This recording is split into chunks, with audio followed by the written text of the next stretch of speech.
Conversion therapy is the widely discredited and often cruel torture that many LGBTQ people have suffered through in an attempt to cure their identity.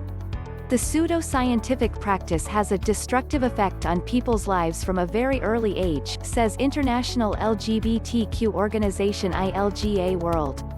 Indeed, the practice is discredited by the World Health Organization (WHO) and more than 60 health professional associations from over 20 countries. Curbing Deception, a world survey of legal restrictions of so-called conversion therapies by ILGA World, shows that only 4 countries, Brazil, Ecuador, Germany and Malta, ban the practice.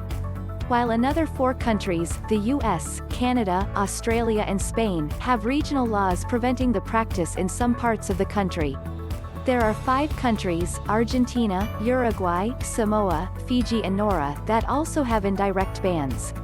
In short, that means only 7 countries have any direct legislation on their books at either a national or regional level, curbing the practice.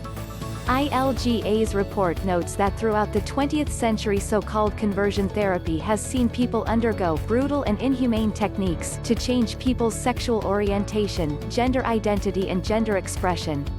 These include medical experimentation, lobotomy, castration, chemical and electroshock aversion therapy.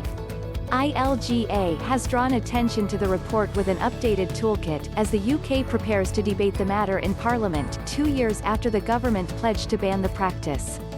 However, it has only reached the House of Commons because enough people signed an e-petition, automatically qualifying it for a parliamentary debate. This despite the Primeminster Boris Johnson repeating the pledge to ban the practice last summer, suggesting a study was needed to discover its prevalence in the UK before introducing any laws. A move which has seen the UK accused of dragging its feet by the Ban Conversion Therapy campaign, a coalition of LGBTQ groups including Stonewall, Mermaids and Galop. Being LGBTQIA+ is beautiful, and there is no place in our society for any so-called interventions which tell us otherwise, says Nancy Kelley, Chief Executive of LGBTQ rights organisation Stonewall. The UK government must stop dragging its feet and make good on its promise to bring in a full legal ban, and put a stop to conversion therapy in the UK for good. Across the world, the response to curbing the practice differs. As well as banning the practice as they do in Malta Ecuador, Germany and parts of the US, other countries only regulate or restrict advertising of the practice, like Brazil and Spain.